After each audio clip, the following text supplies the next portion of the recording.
আজ ১ মে মহান আন্তর্জাতিক শ্রমিক দিবস। শ্রমিকের অধিকার প্রতিষ্ঠা ও শোষণের বিরুদ্ধে লড়াইয়ের ঐতিহাসিক দিন আজ।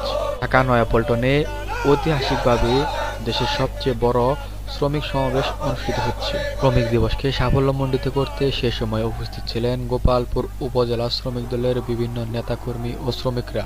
এ সময় সেখানে উপস্থিত ছিলেন উপজেলা বিএনপির সভাপতি খন্দকার জাহাঙ্গীর আলম রুবেল, উপজেলা শ্রমিক দলের সভাপতি মোহাম্মদ আমিনুল ইসলাম। আজ ১লা মে আন্তর্জাতিক শ্রমিক দিবস।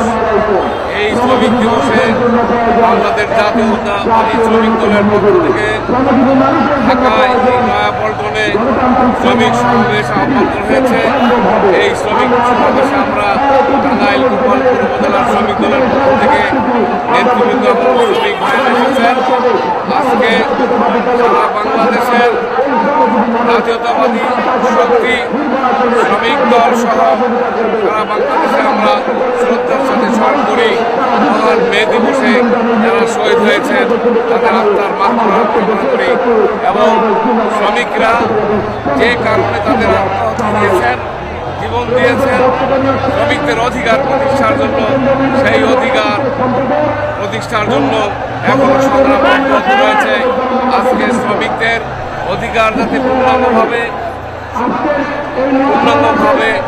অধিকার প্রতিষ্ঠা হয় তার জন্য আমরা আগামী দিনের যে গণতান্ত্রিক সরকার আসবে তাদের কাছে আমরা দাবি জানাতে চাই যে শ্রমিকদের অধিকার যেন প্রতিষ্ঠিত হয়, শ্রমিকরা যেন তাদের অধিকার নিয়ে এই বাংলার মধ্যে মাথা উঁচু করে দাঁড়াতে পারে, তারা যেন পরিবার পরিজন নিয়ে তারা সুখে শান্তিতে সকলে মিলে চলতে পারে সেই প্রত্যাশা রাখি।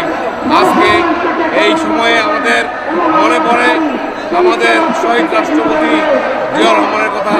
তিনি এই শহীদ রাষ্ট্রপতি জিয়াউর রহমান তিনি বাংলাদেশের শ্রমিকদেরকে তাদের দাবি আদায়ের জন্য এবং সংগঠিত করার জন্য জাতীয়তাবাদী শ্রমিক দল গঠন করেছে। আমরা তার আত্মার প্রতি শ্রদ্ধা জানাই। আজকে আমরা বলতে চাই যে ফ্যাসিস্ট হাসিনা সরকার দীর্ঘ ১৭ বছর আমাদের মাঝে আমাদের বাংলাদেশের মানুষের উপর যে নির্যাতন নিপীড়ন করেছে, ফ্যাসিস্ট হাসিনার পতন হয়েছে। আমাদের এখন প্রয়োজন একটি দলনিরপেক্ষ এবং ভোটের মাধ্যমে সুন্দর একটি নির্বাচন। সেই নির্বাচন যাতে অনতিবিলম্বে দ্রুত অনুষ্ঠিত হয় সেই আশাবাদ আমরা ব্যক্ত করতে চাই। নির্বাচন নিয়ে যেন কোনো তালবাহানা না হয়। দীর্ঘ ১৭ বছর আমরা রক্ত দিয়েছি, জেল জুলুম অত্যাচারিত হয়েছি। একটি গণতান্ত্রিক পরিবেশ, গণতান্ত্রিক সরকার প্রতিষ্ঠার জন্য, সেই গণতান্ত্রিক সরকার প্রতিষ্ঠার জন্য যে আমাদের ভোটের অধিকার, সেই অধিকার প্রতিষ্ঠার জন্য আজকে এই ভোটের অধিকার নিয়ে যেন কোনো ছিনিমিনি না হয়, কোনো তালপালা না হয়, সেই জন্য আমরা এই শ্রমিক সমাবেশ করতে চাই যে অনতিবিলম্বে দেশে একটি সুষ্ঠু এবং গণতান্ত্রিক নির্বাচন দিয়ে গণতান্ত্রিক সরকার প্রতিষ্ঠা করা হোক এবং যার মাধ্যমে শ্রমিকদের অধিকার প্রতিষ্ঠা হবে, মানুষের সকল মানুষের সুখ শান্তি প্রতিষ্ঠিত হবে এই প্রত্যাশা রাখছি। সবাইকে ধন্যবাদ। আসসালামু আলাইকুম।